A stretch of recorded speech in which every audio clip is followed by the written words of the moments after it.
Dimp Digital Presents Idle Game Chat. Cool.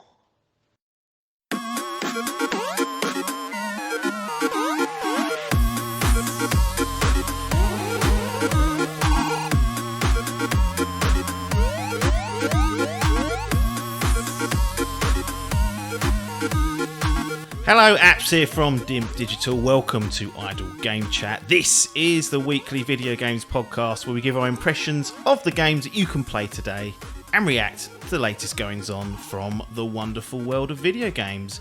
We're here on your favourite podcast app and YouTube, absolutely free. This week, I'm joined once again by a disgraced and dishonest Dimp Digital Gaming Quiz charlatan. It's legit. Tom Adkins, not Adcock. How's it going? I am absolutely fantastic, mate. He is an Elden Lord, which I guess is code to say that he has seen the credits of said Elden Ring after... I mean, how many weeks have you been hammering away at that? I worked it out the other day. When was it? It was the 13th of March I bought it. 1, 2, 3, 4... 2.5, 1.5 months. 7.5 weeks. How many hours? I've just clocked at 98. It's really bugging me. I might just stick 2 more hours in it. Why you haven't put it on for this and left it running? Yeah, 2 hours up. It really annoyed me. I didn't get past the fucking 100. Oh well, that's good. You know, you got under 100-hour clock of Elden Ring. That's got to be a little badge of honour. Maybe a lot of people, especially the Adcock Society, tipping into 3 figures with ease. I've got 3 trophies and I've got the platinum. Ooh. But 2 of those trophies are getting 2 endings, so I've got to complete it another 2 times. Yeah, I mean, there are still people that were getting the platinum quite early, and I wondered whether it was like the other games where there was a few endings, but I think they found a way to save before the point of no return, right? Offload it to a USB, and then kind of go back and do it that way. I think that's the only way you could do it, as far as I know. But no, congratulations, sir. You've been hammering away at that. So we won't go overly bored into it, but I do want to get just brief kind of just a comparison, in fact, because I think we've got Adcock coming up with full kind of report and review impressions in the next few weeks. We'll definitely revisit review as well and get a few more perspectives on it. Salmon in there as well. Salmon's in there as well. Yep, he's done it. He just picked the post, didn't he? Yeah, I just beat him. Oh, he didn't. He said it. He got to the end boss before me, but I managed to beat them. But it was like hours. Excellent. I think it was the same night. So the comparison I want is Sekiro, Elden Ring, difficulty. Yeah. Who's going to take the difficulty championship? It was fucking hard, but I still feel like this is probably the easiest Soulsborne game, even though it's not an easy game. But the fact you can fuck off and do other stuff and level up and come back and then wreck. You don't have that option in Sekiro, so therefore I'd say Sekiro is harder, and Sekiro's end boss, even though this was a cunt, but Sekiro's end boss was the mother of all cunts. Yes. So Sekiro wins the difficulty, but Elden Ring is a very good game. Good. I'm glad to hear. I will get involved soon. Good. I've started that God of War. Going back, I see you have. I have unfinished business with several games. I say that's Elden Ring in itself. Well, the trouble is, if I really needed to, I could be putting that easy difficulty on, and those Valkyries won't be a problem. I've got a feeling that last one I've got so fucked off with. I think I tried it on easy, and I don't think it did any different. I still died. I've heard that it can be tricky, so I'm not looking forward to that at all. In fact, but that is a grind. You know, let's just hypothetically say I did put it on easy, like I would be frowned at. People would be like, "Well, that's you." But then my argument is that you're doing that to get the platinum trophy. That's probably the hardest trophy in the game. Yeah, it's perfectly acceptable for all these cunts to look at guides for the Odin fucking crows that are everywhere. Like they're just following a guide at that point. It's like there's no change in that. All the treasure, I bet people are looking those up. It's like, well, Well, I'm just using a tool in the game. The I platinum used to trophy's always. not a badge of honour these days. It's following a guide, isn't it? And just doing things Yeah, in the it right is. order. Yeah, that is true. I used to play in the 360 days. I've had to go back and replay games because all of my trophies, I think like most of the gears I only played on easy, and I was like, "Jeez, Oh, fuck I went me. for this. I didn't even. I used to baby normal. I used to think Dirty "Fuck that." casual. Yeah. Now when people took the piss, I was like, right, I better start playing these games normal. But I went for the easy life, the feet up approach. No. To be honest, sometimes I wish I could do that, and I'll keep it to myself, I think, because the insults. Yeah, would that's be the there. trouble. You just do that. But no. yeah, it's interesting because They get people that play people will just play like a standard game and play on like fucking hardest difficulty and make it just a fucking chore. yeah, Biff does that occasionally. He's been into that. That's the way he bins games so much. Well, yeah, he does bin a lot of games, and that could be a factor. Absolutely, why? And then Evan, who we had on for the spoiler cast of Forbidden West, he does that quite often as well. But he doesn't bin games. He's kind of like sticks with it and makes sure he finishes things. I can't remember the last thing he didn't start and not finish. So at least there's a level of Real fucking gamer. commitment there. Yeah, well, you got these fucking layabouts like Biff putting it hard and going, it's too hard for me. Yeah. But didn't he binned Exodus halfway through because he couldn't play it? No, he got very close to the end because he was telling me where he was, and I was like, Biff, look, just carry on. Trust, 20 minutes. Just do this, whatever area you're in. Trust me.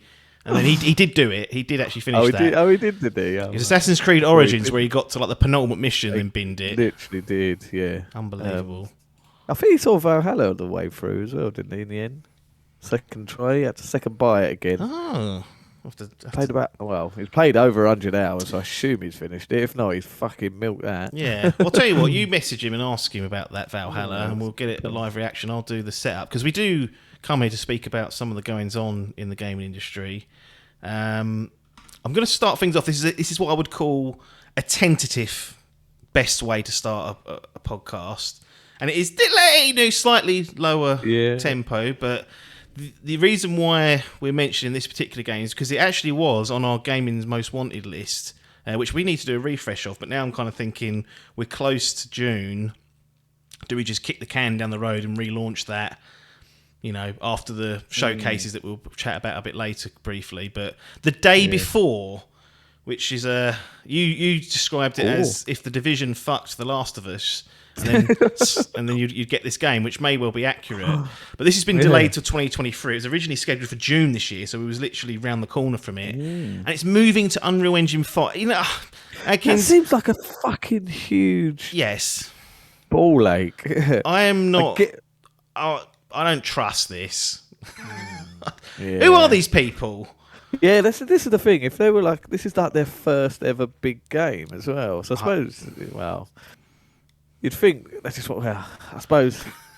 No, I don't suppose actually. I'm sitting there thinking they're going to want to make it the best they can, but moving it to a new engine, and it's only just come out. It's literally just come out the preview program for devs. So I mean, look, there's a lot of. We don't know nothing about how this stuff works, but I think there's a general consensus that going from Unreal Engine 4 to 5. In terms, if you know Unreal Engine 4 or a previous Unreal Engine, you will be okay with this. You just got to learn a few new tricks, etc., etc. Perhaps it's not that big a deal, but to recompile the whole game, I don't know. That's too mental. It always seemed too good to be true anyway. The stuff that I've seen for this, it looked fucking glorious. Yeah, it looked very good. They've done a NVIDIA showcase showing off their ray tracing. Yeah. Oh, shit. Steam. Their ray tracing thing, and it looked really good. And like you say, it was around the corner. But yeah, I mean, I was all in. To be fair, I was ready to buy it because I think like they released they're going to change as well the recommended specs. Yeah.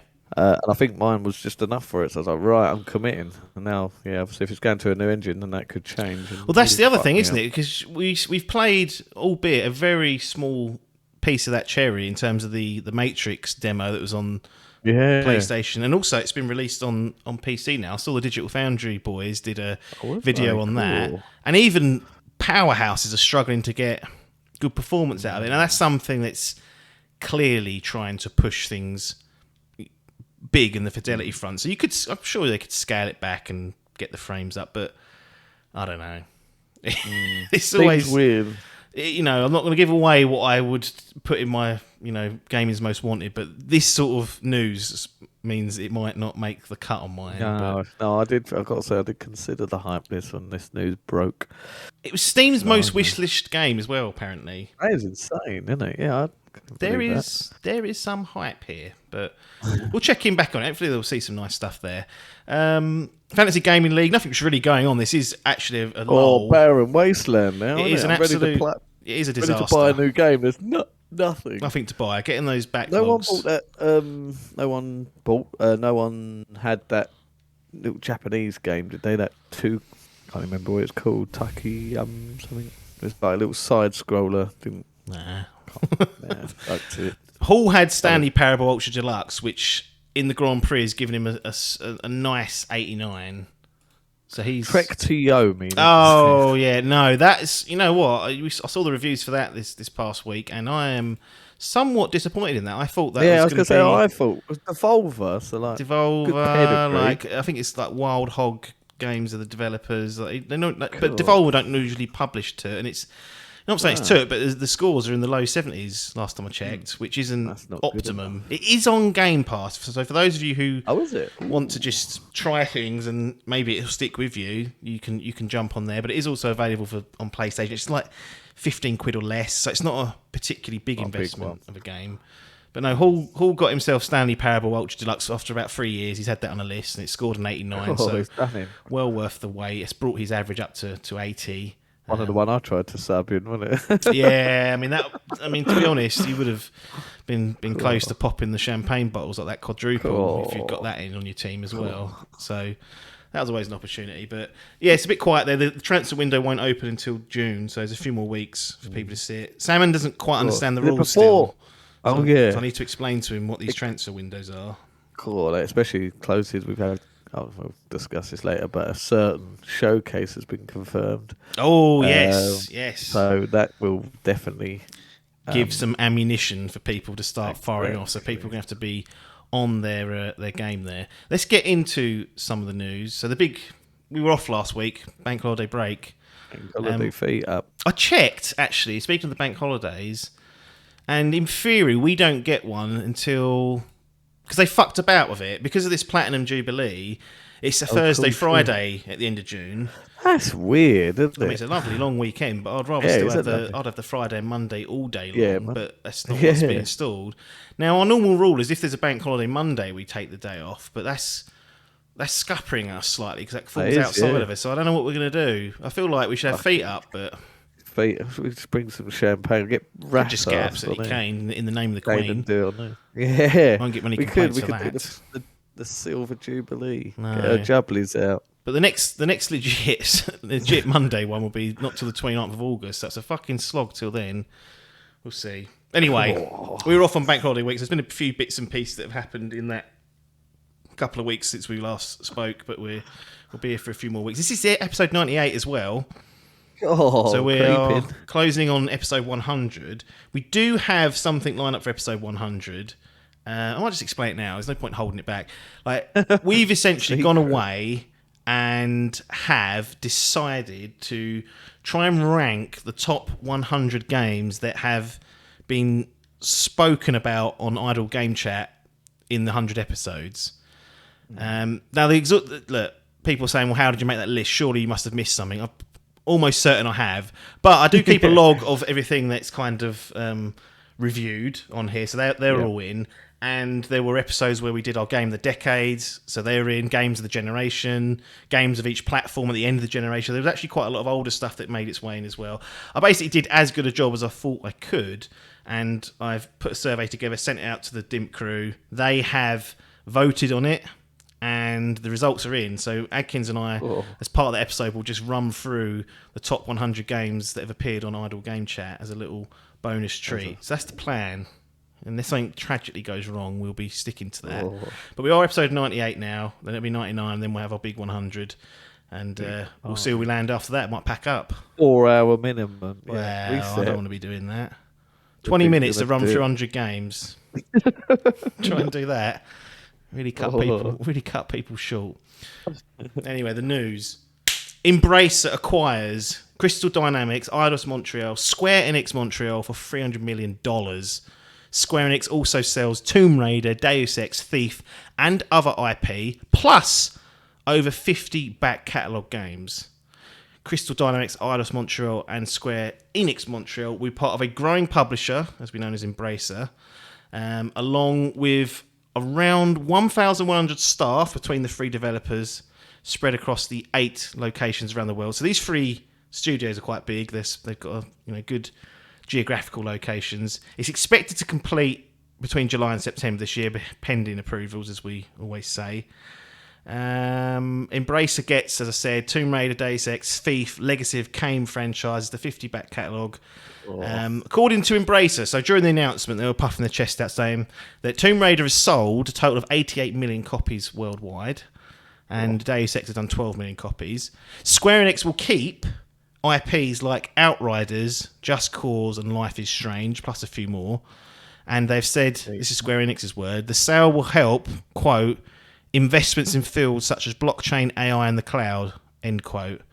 Also been reported that Square Enix lost $200 million on the 2 Marvel games. That's Guardians of the Galaxy and Marvel's Avengers. So that was Eidos Montreal and Crystal Dynamics' last 2 outings. You can kind of see from their perspective why they might want to cut them loose. Let's look at the 3 developers, because How much should you say this deal's for? pocket change, 300 mil.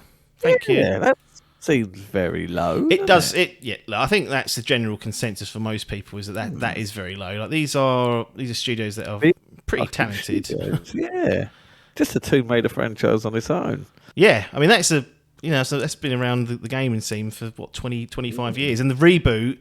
But this is the thing: Square Enix has shown nothing but disdain for these studios throughout their entire. I remember when the Tomb Raider series got rebooted, we as gamers loved it. We all lapped it up and thought, "Oh, this is great." It's kind of like it's not even a return to form. It's this new version of Lara, like a modernised version. It's got these cool elements in it. I remember most people that I knew played it and enjoyed it. But then Square Enix had the gall to come out and say, well, it didn't meet our expectations, taking a big old shit on it. And I was like, well, they've done this consistently. They've done it with Guardians of the Galaxy. They said that's sold like garbage, so that can go on Game Pass. Phil, give us a bung. And there was even a weird comment that came out 2-3 weeks ago from the president saying that Japanese studios or developers shouldn't be trying to make Western games. So I kind of get what they're saying, because some of the worst cringe comes from them trying to imitate like a Western story, usually. Yeah. But these, Deus Ex games, Guardians of the Galaxy, another good to great game in my opinion. Deus Ex, I enjoyed Human Revolution and Mankind Divided. The 3 fucking Tomb Raider games that have come out from these 3 studios. I mean, Square Enix Montreal are the ones that do Hitman Go and Hitman Sniper and like. So they're a mobile team, so we're kind of we'll park you. You'll get renamed. You won't be called Square Enix Montreal, trust me, they're not going to keep that there. But Crystal Dynamics and Eidos are the 2 big ones, and seemingly 150 mil pop. You can have the IPs as well. Get off our books, Square Enix has said. If you're at one of these studios, if you're the lead of, say, Crystal or Eidos Montreal, I think, to be honest, you're probably thinking, thank fuck. Those cunts over at Square Enix, Jesus Christ. Always yabba, underperforming. Make a live service Marvel game. It'll be a big. We'll make a good campaign. No! We need money out of it. No, they really are fucks. No, this probably is good for the studios. Oh, yeah. Very good for the studios. Poor fuckers. They're breathing down your necks. But, it just seems like a low. Man, like you say, it does sound like just want them off their books. Always complaining about low numbers. Yeah, they don't talk about any of the fucking other took they wheel out that does shit, do they? But it'll always be, well, that Avengers game. It's like, well, whose decision was that to be like? Because you've said consistently, like, the campaign of that, if it was just a campaign, it's actually pretty good. That would have been a sort of Guardians of the Galaxy level. So it wasn't as good as Guardians, but it was good. They were happy he'd been there. Yeah, exactly. Happy to see us. But They weren't. So I think this is good for the three studios involved and the people there. I hope that, I mean, embrace themselves. I mean, fuck me, I was trying to do some... I've heard of them, obviously. Yeah. I was like, right, let's look into to what these fucks do. And it is... Yeah, they are fucking ginormous. I knew they were big, but I was absolutely shocked at the size of these bastards. So, as of May 2022... So the way Embracer works is just, you've got this Embracer group, and then underneath they have parent companies, about 10 of them, I think. And in each of those parent companies, there's a number of studios, or like I mentioned earlier, they've got Dark Horse Media. That's a parent company, and that houses Dark Horse Comics and Dark Horse Entertainment. So that's like one sort of thing. So they've got 10 or so of these parent companies, and they all have different studios, different entertainment properties under them. So they've got 124 internal studios and publishers, and the overall group has about 14,000 employees in 45 countries. Ooh. So these fucks are ginormous. Revenue, 10.6 billion last year. So they're making a packet. Headquarters are in Sweden, so over on this side of the pond at least. But yeah, they've got Gearbox, they've got 4A Games, they've got THQ Nordic as a publisher, Saber Interactive, Gotch Media. People would have seen these when you boot up all these fucking video games. They've got a lot of stuff. So for them, they're probably thinking, well, we're going to get fucking Tomb Raider out. If nothing else, there's something interesting we could do with that in the future. And you'll remember a few weeks ago, there was an announcement saying new Tomb Raider game development on Unreal Engine 5. Oh, yeah. Cool, they've crept that up and gone, yep, that's how we'll have that. So fucking beautiful. So they're laughing. Look, if it gets Crystal and Eidos away from making live service to... I mean, Square Enix just fucking published Babylon's Fall, for fuck's sake. I'll go through their games in a minute and you'll see how many fucking bombs are on there. Platinum, they're not Platinum aren't shit, are they? No. And yet they've wheeled out crap under Square Enix's fucking stewardship, and makes you wonder, doesn't it? Anyway, let's go into Square Enix. So Final Fantasy, yes. Excellent, we love it. But they don't have to do some weird things. They are like one of the ultimate mercenaries of the gaming industry, as far as I'm concerned. Are they leaning themselves up, cutting off trimming the fat, as some people would say, to make themselves appetising for someone like Jim Ryan to open his checkbook and say, well, look, we've got a lovely relationship with you with Final Fantasy VII Remake. We're going to have a lovely relationship with you about Final Fantasy 16. The home of Final Fantasy is on PlayStation. Kingdom Hearts, we'll take it in. We'll look after that. Yeah. Could this just be simple as, let's streamline a bit and hope someone, and maybe a Jim Ryan, comes in and says, we'll be having yous? Yeah, I can see it definitely feels like it's heading that way. Now you said that does ring bells. Alarm bells are be ringing, but should that be good for PlayStation? They're inconsistent. They are inconsistent. They're picking up studios. That would be their biggest. Balan Wonderworld. I forgot about that last year. Like one of the worst rated games of the year. Yeah. And they got another in, like I said, Babylon's. Who's doing that for Spoken? That is Square, but it's the what's it called? Square. Luminous Productions, the Final Fantasy 15 crew. So again, that might be. I mean, it looks all right to me, but you never know really these things. Because to be honest, Stranger of Paradise Final Fantasy Origin looked all right, but that's fucking weird when you get your hands on that. You're like, what are we doing here? Team Ninja again, come off the back of Neo, which is widely regarded as fantastic games for people who love Souls type games, and then they wheel that out to low 70s and shrug their shoulders at it and say, well, sorry, but that's given what we were given, that's what we come out with. Yeah. I don't know about this. I don't know what they're doing. Yeah. How long did Kingdom Hearts 3 take to get out? It would be a big acquisition. It would be, yes. If Sony grabbed them, it would be a big acquisition. I just don't think... I still think there's just too much crap there. Yeah, there is a lot of shite, isn't there? Yeah. There's a lot of just bad decisions that they seemingly make. I suppose if they got took over, they wouldn't be making those decisions, but I'm not sure Jim really has the chops to turn something. So they made around. A statement about keeping franchises like what was it? Outriders, Life is Strange, Outriders. Just Cause. Well, that would go with. And that would go with Jim's plan for live service in it. Oh, don't. Was it him? Yeah, it was. Well, He wanted 12 live service games out, didn't he? yeah, 10. But he might have put it up to 12 now. He might have had a wine and like me and thought, well, I'll bump that up a couple. He's gone, yeah, we had a couple of two on there. Well, here's the interesting thing about, you say Outriders and the live service, because there's another news story which I didn't know if I was going to get to. I thought I'll bin it if we run out of time. And I won't even bother reading much into it, but Outriders Studio, so that's People Can Fly, has yet to receive any royalties from the game as it hasn't broke even. So what are we doing there? They want to keep hold of that for some reason. And you know why it's not broke even? Because we say live service, but there's no microtransactions in Outriders. No. There's no paid DLC. Yeah. It's set up to be like that. It's like always online. It's co-op. It's got loot. It's got experience. It's got leveling up. But it's actually a full game. It's just like a big fucking Gears of War game with different ways that it's not as, I wouldn't say as good as Gears of War, but anywhere close. But that's what it was like aiming at. And yet it got tarnished with this live service brush, but they haven't got any of the fucking money to back it up because there's no monetary avenues to it. So again, Square Enix. I know the studios are obviously making the games, but they are steering the ships.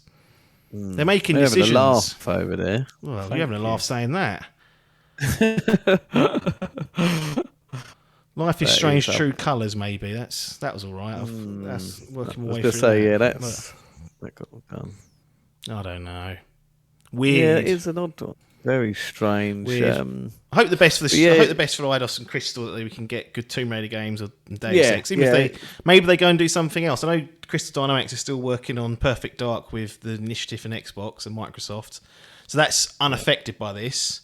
They're still going to be doing a lot of work there. But there another Crystal Dynamics game like a Star Wars? Was it Star Wars? Or have I just made that up? Made it up, I reckon. Made it up. I was about to say, weren't they supposed to be doing a Marvel game? Weren't they? Who's doing that? I know that was Rocksteady thing, wasn't it? The Wonder Woman. I don't know actually. That Wonder Woman, because it was just a screen. I just thought, well, I'm not going to even register that as a real thing. The games, this will tell us what's coming up. What's coming up? Who's doing Tomb it? Raider, Perfect Dark. That's it. Yeah, that's it. Yep. So that's that. I could have sworn that. Just those two then. Christian Bale, right. Well, there you go. Yeah. Another acquisition, quite low price, I would say.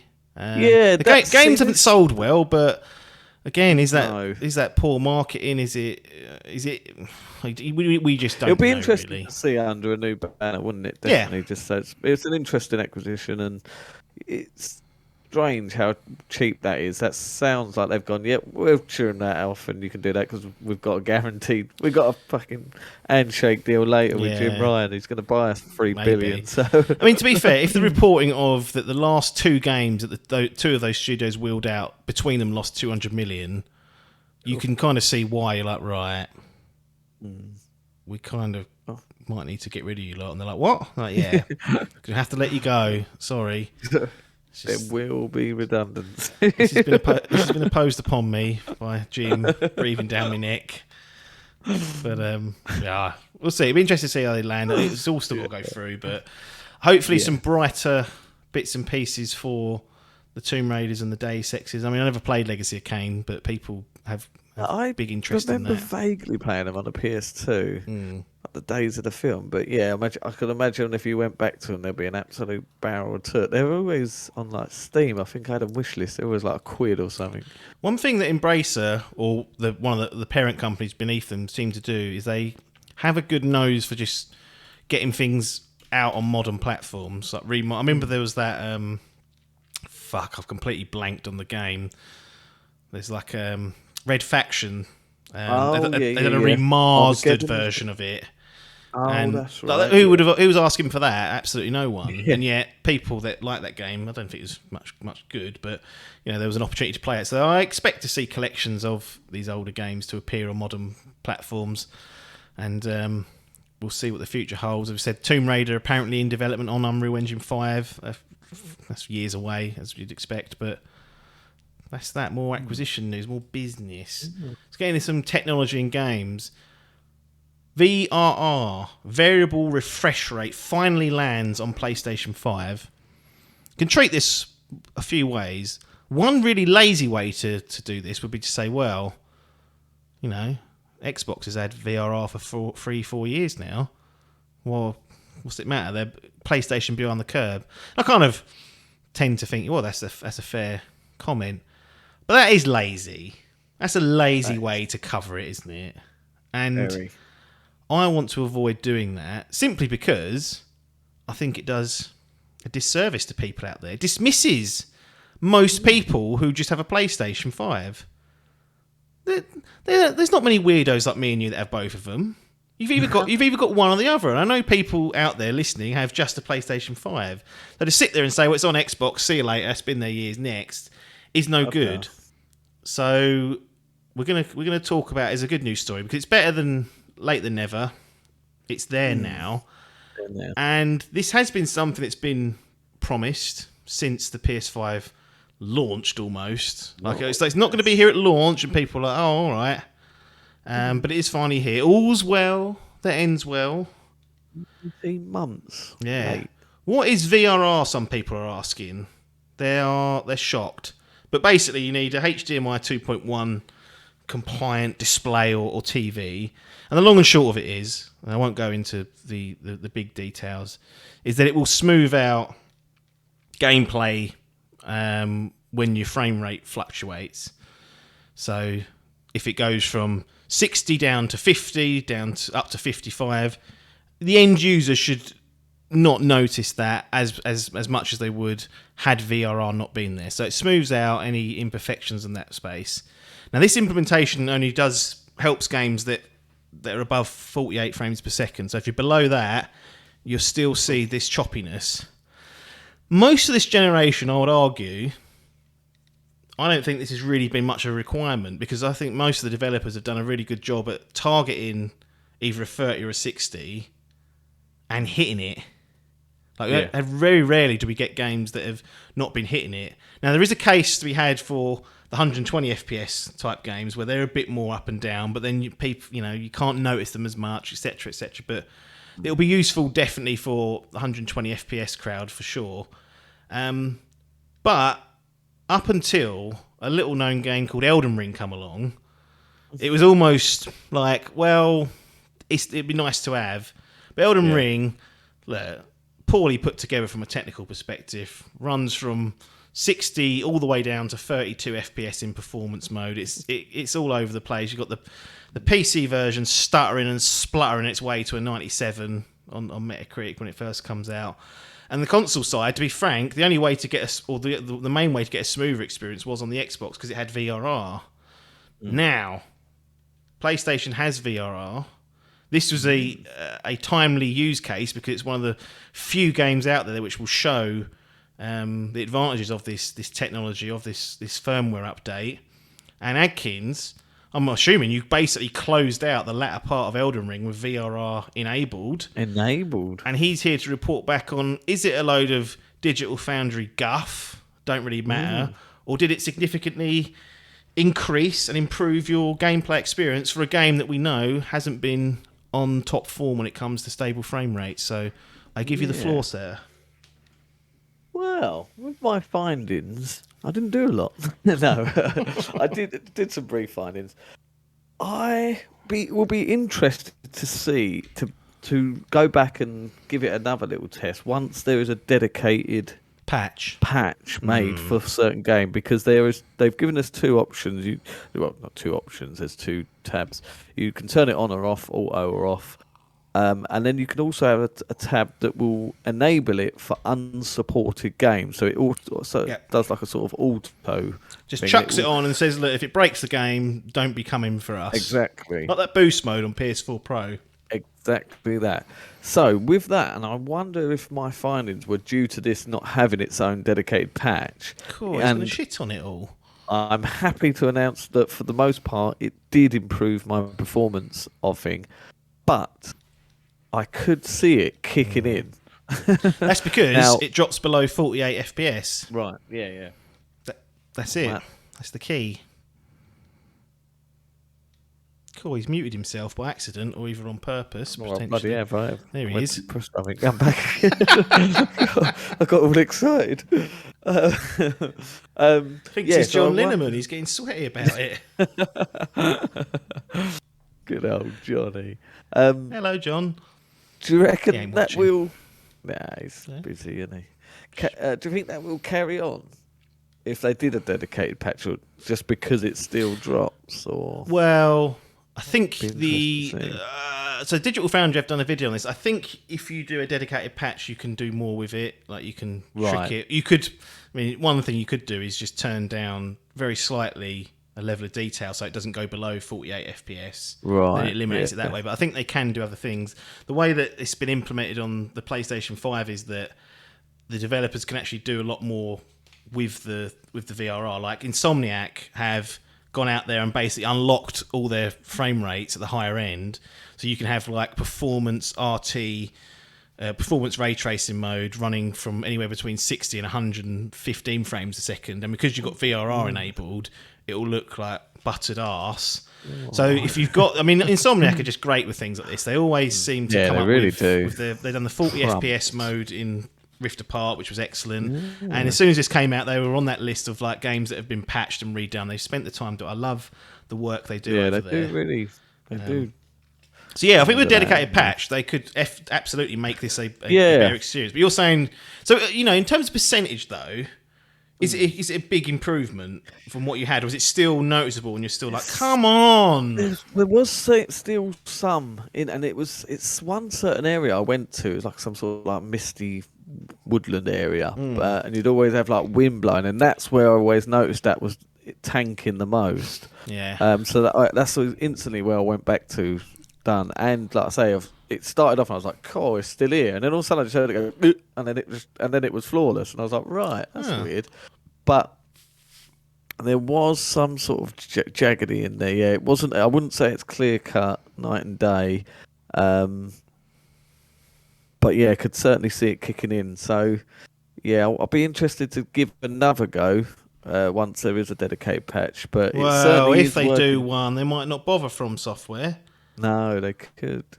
Too busy fucking patching out cheeses. Leave it alone and get the game running, you prats. Yeah.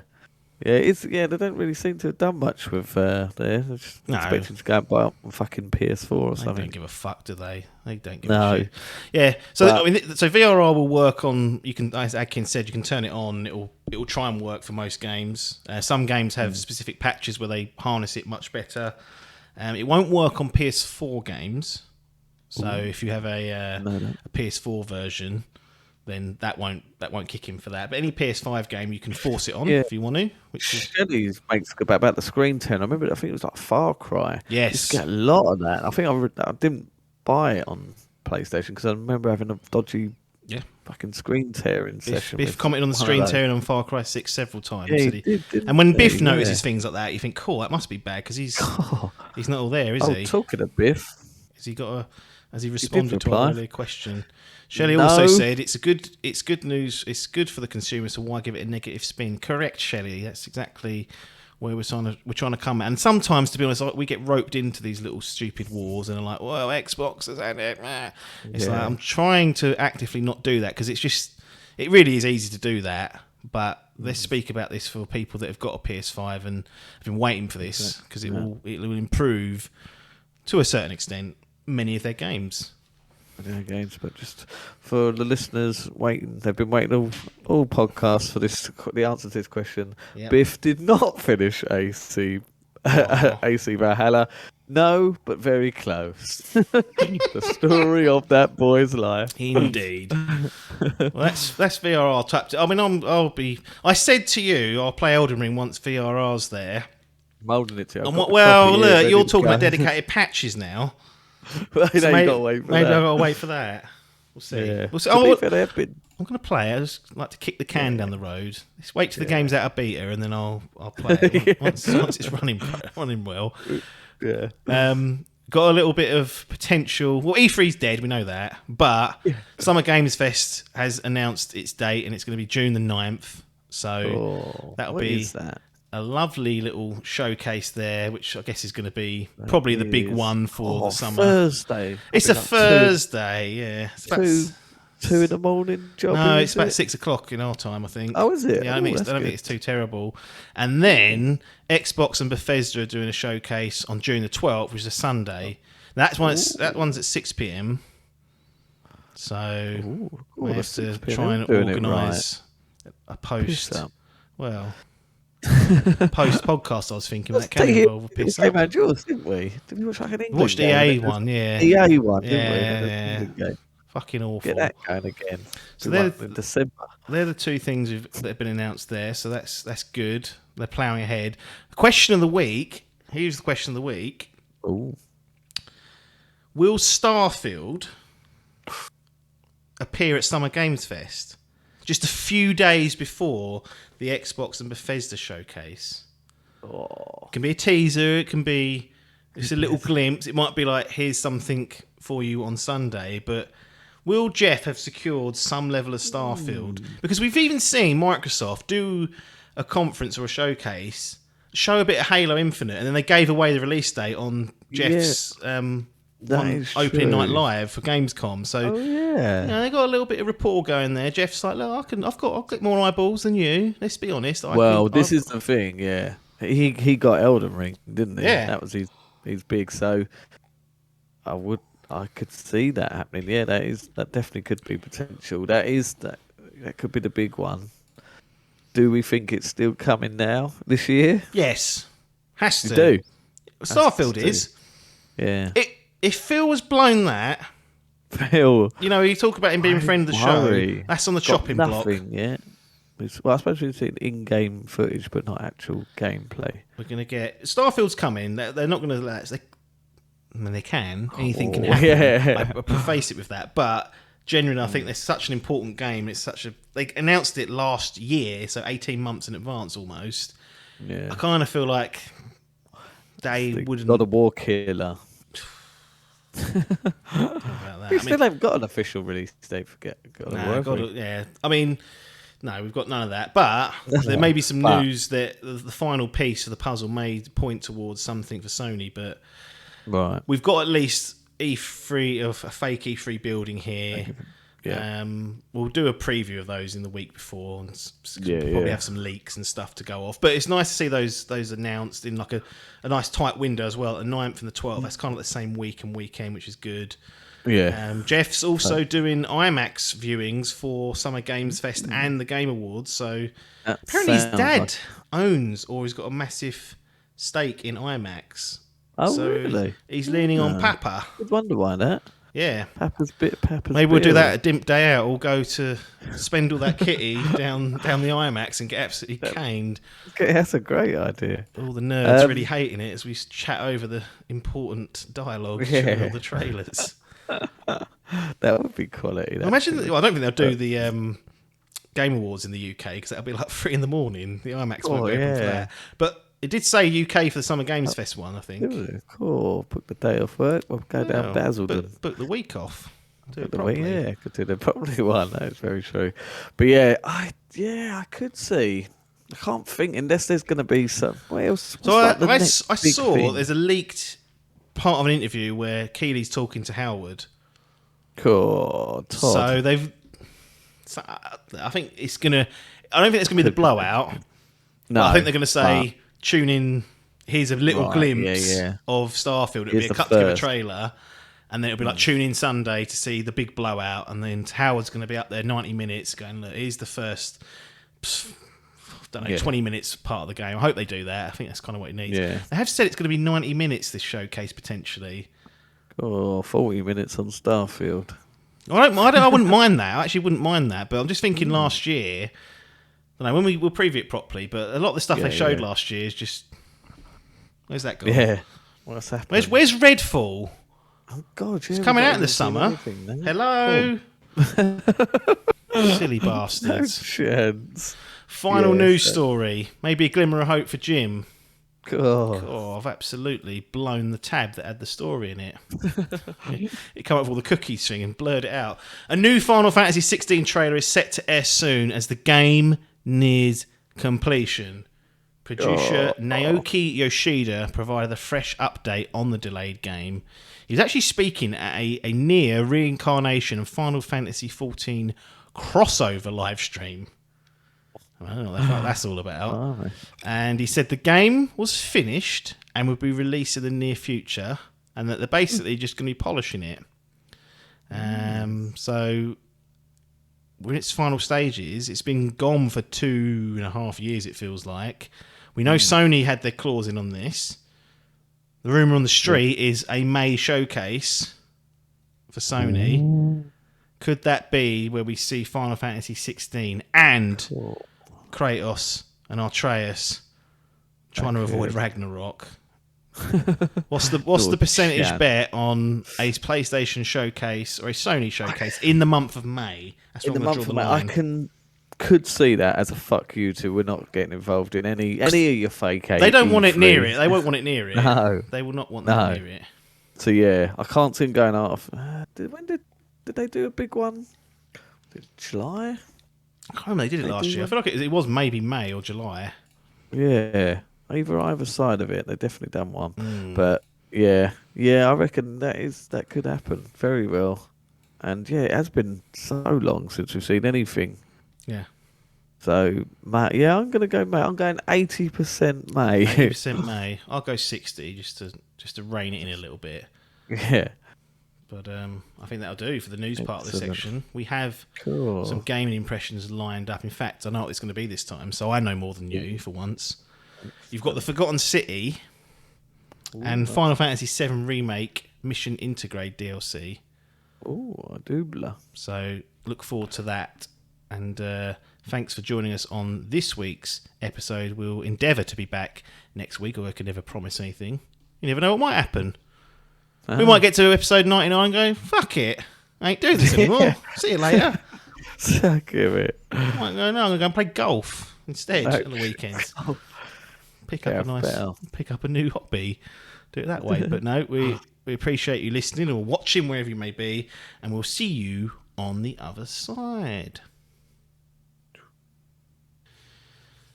Here we are then, back with another session of some impressions for some video games that we've been playing recently. Apps and Adkins here to see you out for this week's podcast. 2 on the docket this time. So, Cool.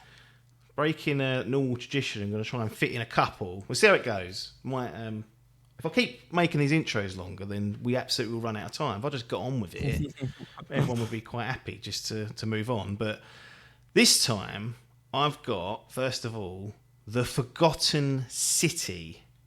Oof. So this is an interesting one. Because Very. I've got no real experience with the developer because it was a fucking mod to start with. So What's that? Not PUBG.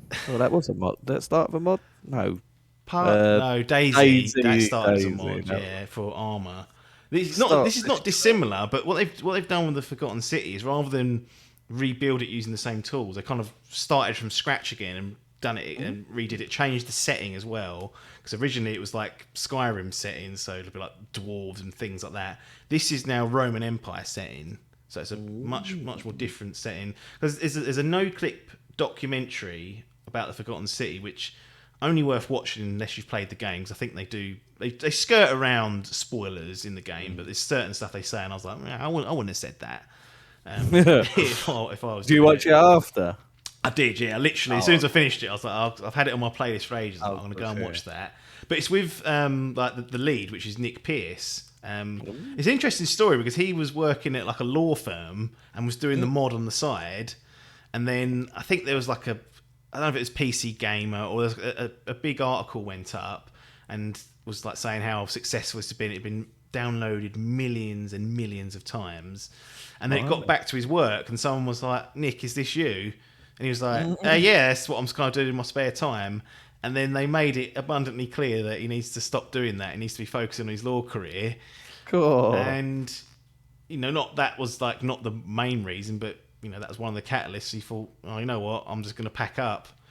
Quitting, then went off and made the Forgotten City for real, so out of the Skyrim mod, and here we are. It's on. It's another Xbox Series X Game Pass jobby, Absolute dividends that's paying.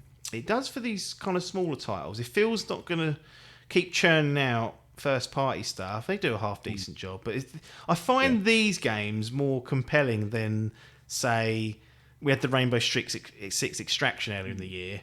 We had the Outriders last year.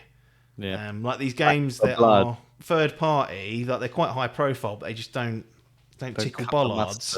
There's a reason why they're on there often, because they're not the bit of a lukewarm reception before they come out. But these sort of things I love to dive into, knowing that it's not long as well. It's like a 10-hour jobby to kind of get through. But those that have been listening for a few weeks will know that I've been spending a lot of time playing these time loop games. So we had 12 minutes. Oh. Then we had fucking game of the decade, according to some outlets, in Deathloop.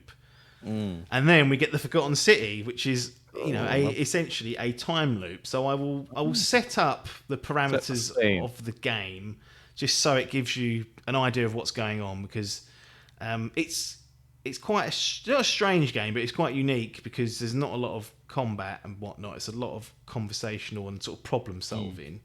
But essentially, you randomly wake up on the side of this river. You get to choose your name. They're like, who are you? So you choose a name, what you look like, etc., male or female, that good stuff. And then there's this lady there who presumably has saved you, saying, oh, my friend's gone missing down the road somewhere. Can I ask that you go and look for him? Blah, blah, blah. And you can say no, but eventually you have to say yes. So this is all... it's very... You can tell it's been made from like Skyrim mod, because it does that thing where when you're talking to someone, it zooms in to their face, and then you have like the dialogue options come underneath. Yeah. So it's very much like from Fallout, from the Elder Scrolls games. Like if you've played those games, you'll be very familiar with them. So it's quite a bit of that's quite an old school approach to doing it. Because even with Fallout 4, they did a bit of a change of even just the way the camera was set up. It was sort of cut between the characters, whereas this is like, no, Fallout 3 style. You're in the face of the character, talking to them, and it's all dialogue choices. Go bang, bang, bang, and then get a response. Anyway, you go look for this poor fucker, and then you fall down a hole, essentially, in like a temple, and you end up in this Roman Empire city. So everyone there is in this time zone of the Roman Empire. So they're all dressed up like all the rules that are in place. They talk a lot about things like... Yeah, that's it. And there's a lot of that on... there's a lot of talk about decimation, which makes sense when I kind of explain what the crux of the story is. Anyway, you kind of end up at this place. There's this little fella that introduced himself, and he's like, oh, blah, blah, blah. What are you doing? You should go and see the leader of the town. So you go and see the leader there. And essentially, this chap explains that the city is operating under a set of rules called the Golden Rule. So it's actually one rule, but it's encompassed by several rules. Essentially, what that means is, and this is why it relates back to decimation, which is what they use in the Roman Empire.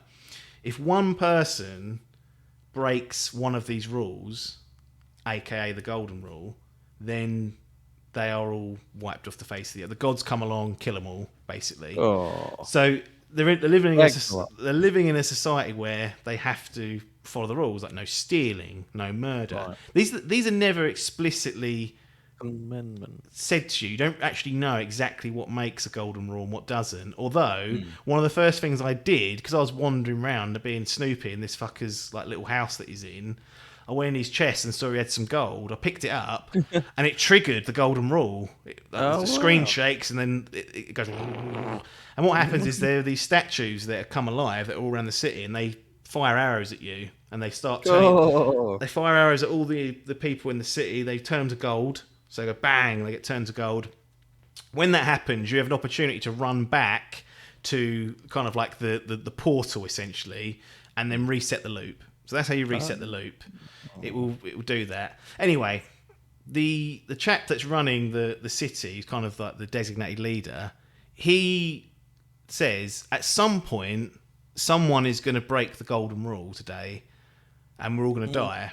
I need you to find out who that is and stop it. Oh, right. So sort of like a murder mystery type. It's a mystery It's game. like It a absolutely game, yeah. is a mystery game that uses. If you've played the Skyrim games or the Fallout games, clearly the influence is there just from the style and whatnot.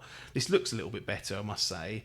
But Yeah, the weird character look models, like the faces and that. They look proper creepy. yeah, they do I think a decent job, and the DNA of it starting as a Skyrim mod sort of still shine through. So production values, you're not getting like cutscenes and all amazing action. It's all focused on faces and talking and whatnot. And so there you go. With that, you're kind of left to go off and start investigating. And the best way to do that is to start talking to people. So you start talking to someone, and you'll realise they might have a problem or an issue, that you can solve that issue for them by maybe getting a particular item or talking to someone else and persuading them not to do whatever they're going to do. And it just sets off a chain of events that you've got to then try and manage and chase down all of these leads, and with the intention of breaking the time loop and saving the city. That's kind of like your goal at the end of the day.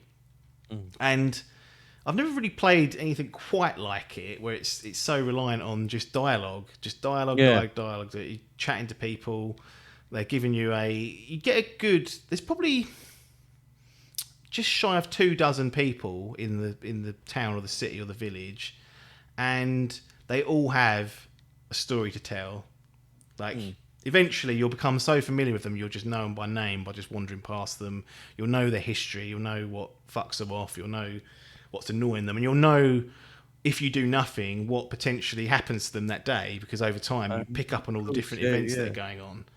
It's really interesting, and I had a really good time with it.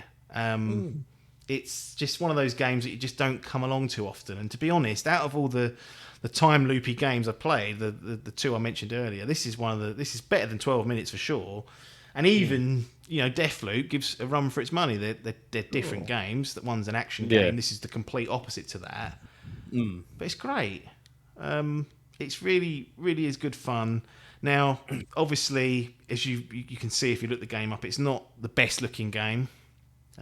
It runs nicely though. Very serviceable though. Definitely. I mean, like considering the world building, it looks incredible. Considering there's like 3 people full time that worked on this, that is impressive. It's crazy what they've done. Really, it's crazy good. So there's I just think it's a really good, effort. And it's obviously it's been inspired from the mod that he had done. So I'd be interested to see what another game would be like where he didn't have that base. Like obviously he'd written this idea into the Skyrim mod and they adapted it for a solo game. But if you like storytelling, narrative stuff, and mysteries, this is well worth a go. Well worth getting your hands on. Is there a healthy balance of sort of the narrative reading elements compared to the action, quote unquote action? Because I do find that sort of there'll be a hefty lot of reading, and then you'll start to get into some action, and then all of a sudden it will just chuck you back into reading mode, and you'll be like, "Oh, bloody hell, get me back into some action." Yeah, do they balance that quite well? So there's not a lot of action in it, to be frank. There is some, but it's less than 10% of the game. Right. Now, the thing that makes this a little bit more palatable is that everything's voice acted. So all the characters are voice acted. So it's not like, walls of text that you're having to read and whatnot. Like people are talking to you and engaging with you. You're only reading your own responses and then returning that. Right. But I can see if that sounds just not your bag. Then, it's not your bag. It's like there's nothing. Nothing I can do to persuade you otherwise. Do not go into this thinking it's going to be full on Fallout 4 action. No, not even Skyrim levels of action. It doesn't have any melee combat to speak of. Like you can get a bow and then use that. That's essentially like the level of action that you're getting. But it's about exploration. It's about solving puzzles via your awareness of the environment, and just as these type of games, as things start to click in your head and you start realizing things and working things out, they do a really clever thing with the kind of the quest completion, because when you've solved someone's quest, or their lead or whatever it is, or their issue, obviously when you die or you go back in the next loop, that's all gone again. You keep your items and whatnot, and you keep your knowledge, but that person still wakes up going, "Oh, my back hurts," or whatever it is. But what they do, which is really clever, is the first fella that you walk out of that first time and chat to, he says the same thing. He's like, "Oh, hi, stranger, what are you up to?"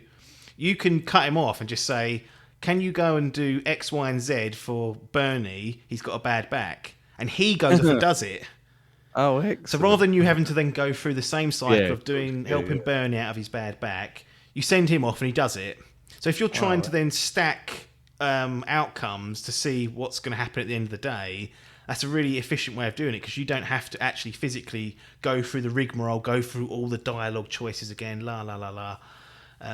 That's a really clever little device they've popped in there. Someone else that can carry out quests that you've already done. And you can see him running around, seeing everyone. Like, it's funny watching him run around, chatting to them, saying, "Do this, do that," and you're like, "Yeah, that's my boy. He's doing my work for me."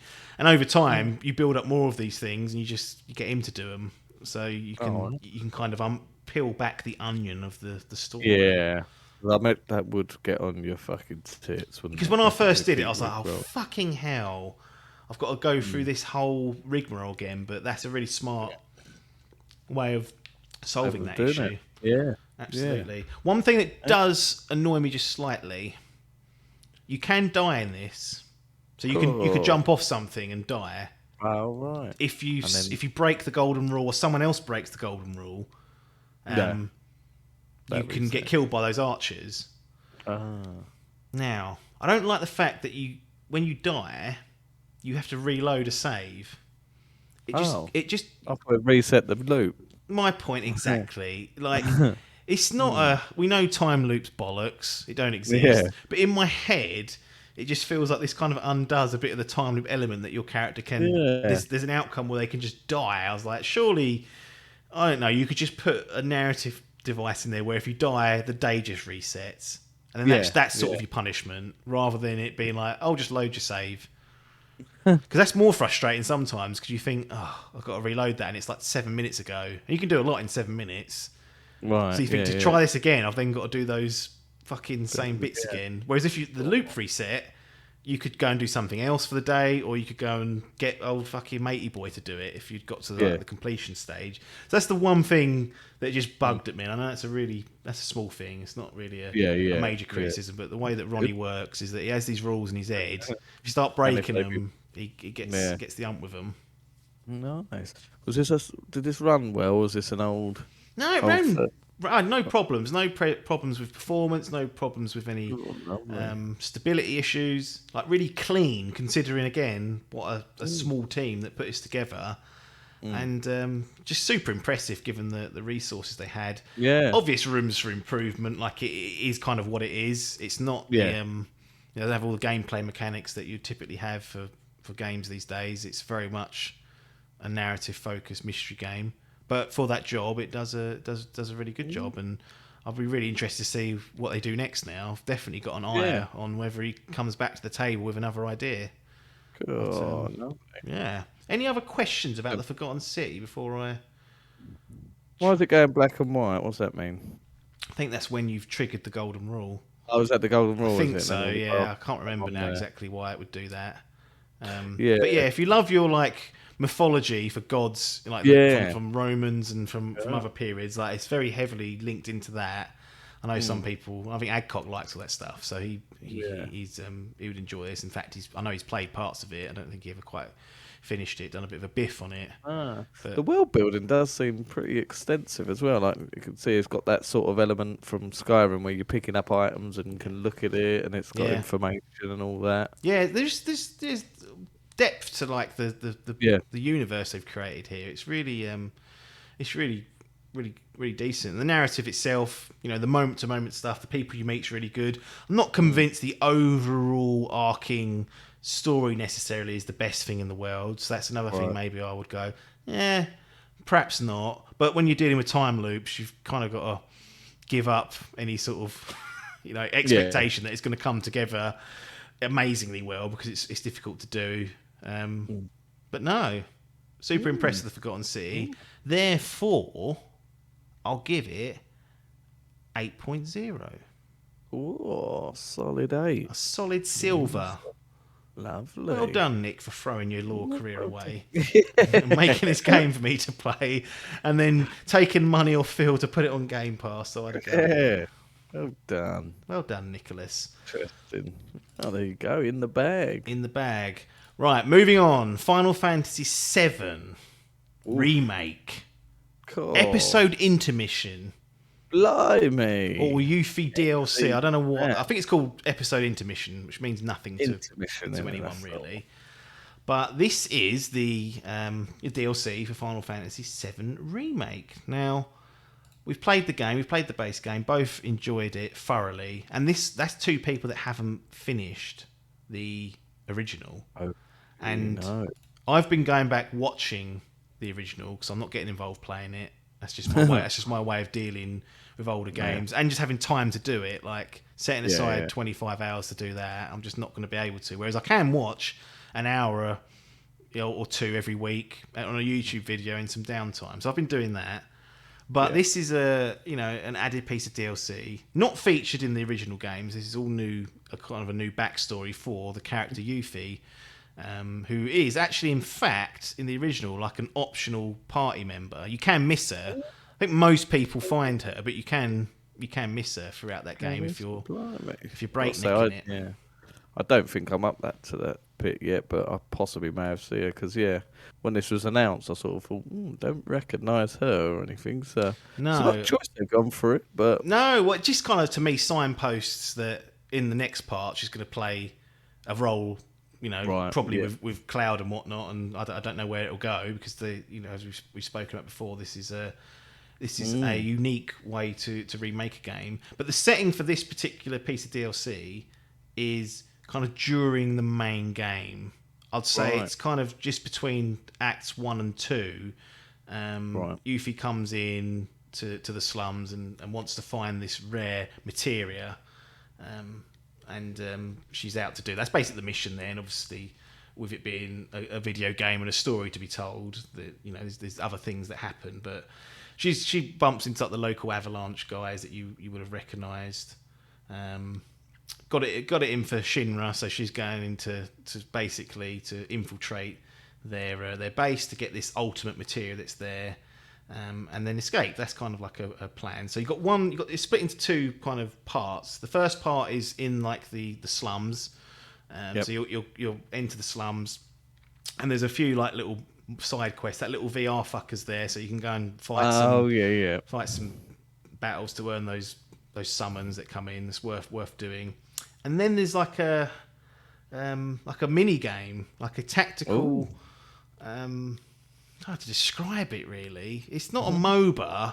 It's like a MOBA, but you basically it's a board game in the universe, and you put together a team of characters and cards, and then you spawn them in on the map, and then you let them like travel and fight each other. And the idea is to defeat 3 pillars or the central pillar, all completely optional. But I did them all, so I found that quite fun.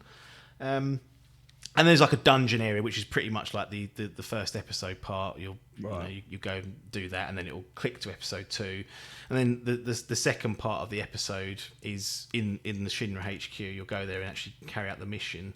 But it's set between sort of certain events within the core game, and it's fun seeing those some characters again that you've bumped into in the main game, and seeing like a bit of extra ones. Some of the more sort of comedic relief ones you'll remember and think, oh yeah, I remember that guy or that girl, and you get to see them in a different light.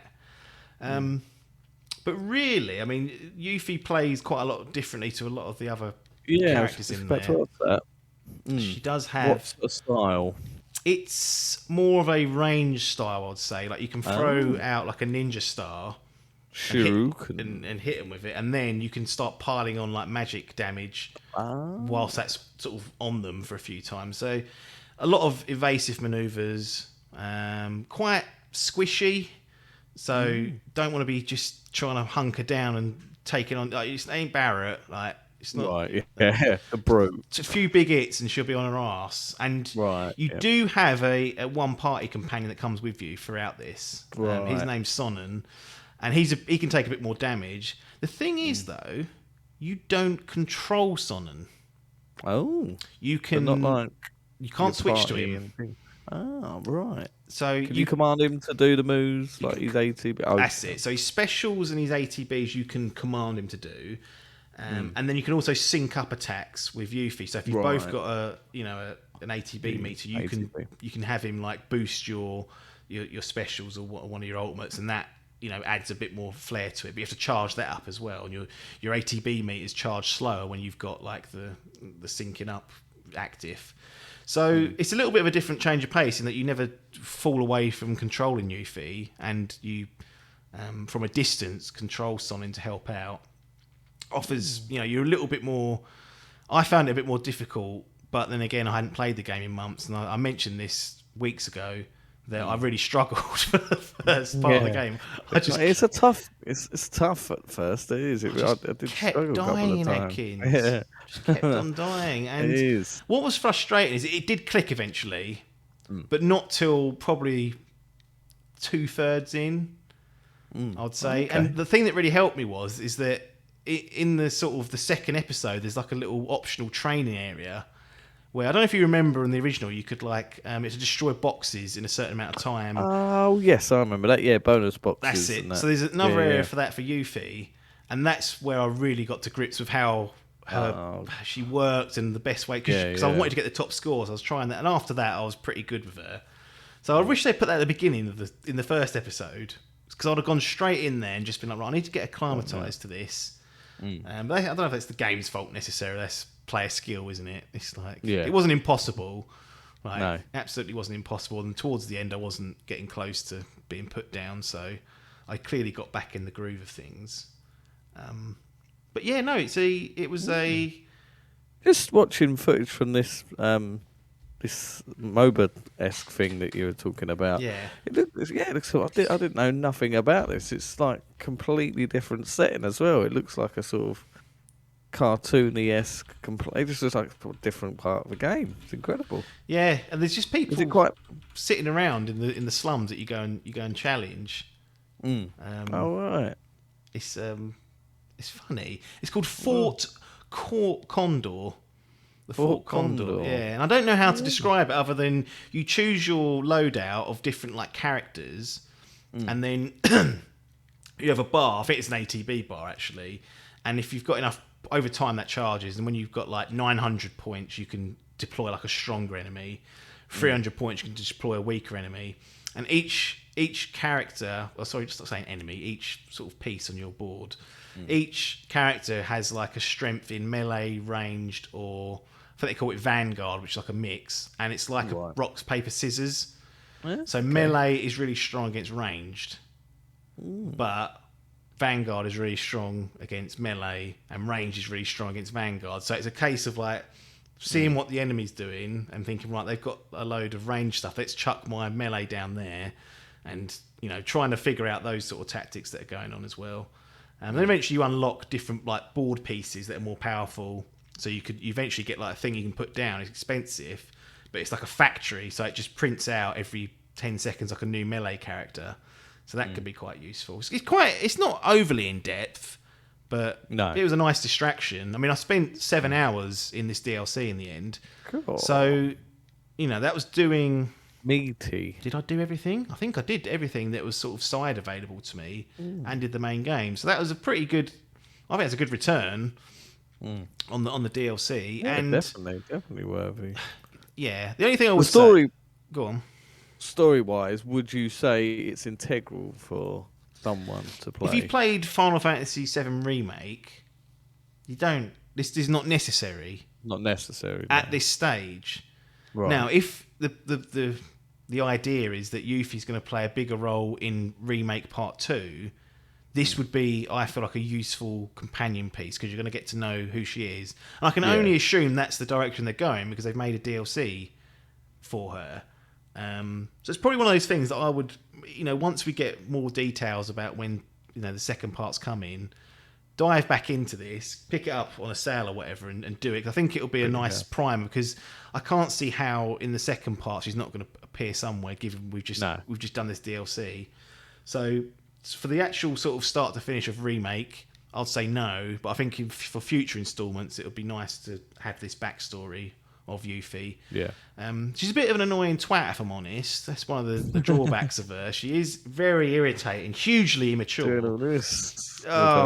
She's very anime annoying, I would describe her as. Like, clearly younger, much younger than a lot of the other characters, and acts it.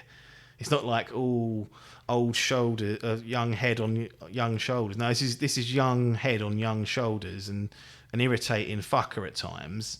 But over time, she kind of won me over. I was like, yeah, she's quite cool. She's like some sort of ninja-based character. So, in the end, I let old Yuffie off the hook. But no, a very enjoyable piece of DLC. I don't always go back to these, but obviously they released it for the PS Plus version on the PS5.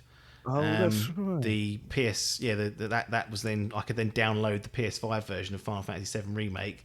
Then this was on offer, like 20% off or something. It was like £11, and I thought, I'll jump into it. I did have an absolute nightmare trying to claim the PS5 version of this, because I'd used your version. So you lent me the disc for the original. That's right. Because the PS Plus version at that time, you couldn't get any of the PS5 upgrades. And I was like, well, that's annoying. But luckily, we've got the library of Dimp, and Mr. Adkins was willing to lend me that. So I played it on that.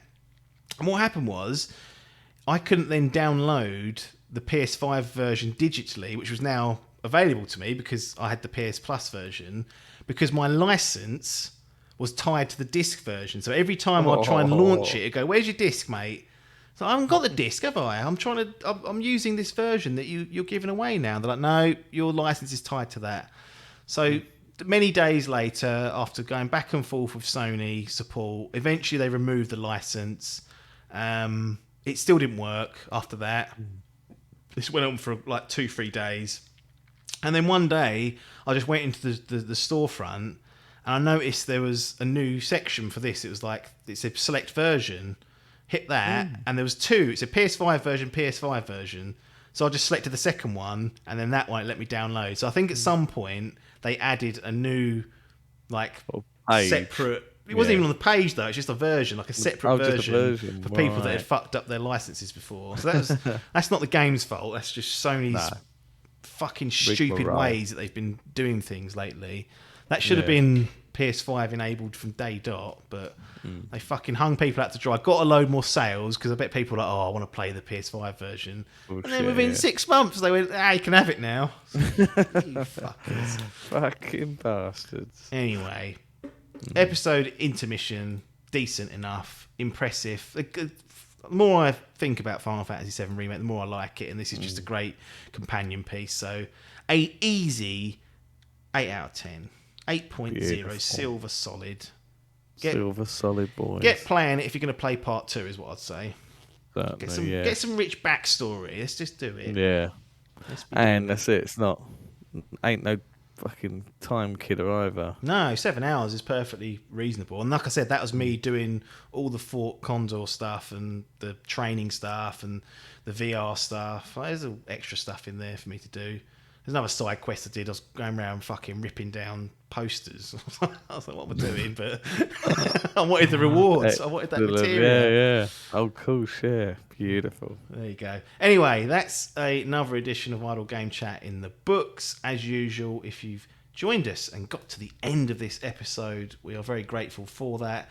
You can help us by liking the video if you're watching on there. You can leave us a review on your podcast platform or on all the major ones. Or if you want to take it one step further, patreon.com/Dimp Digital is the place to go.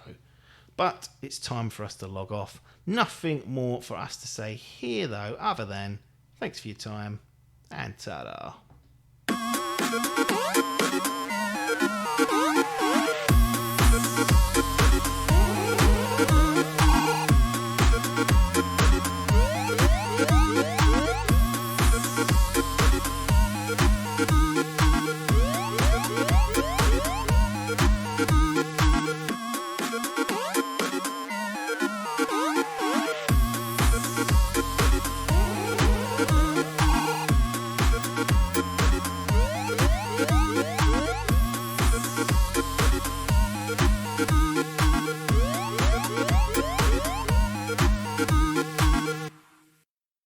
This was a Dimp Digital production.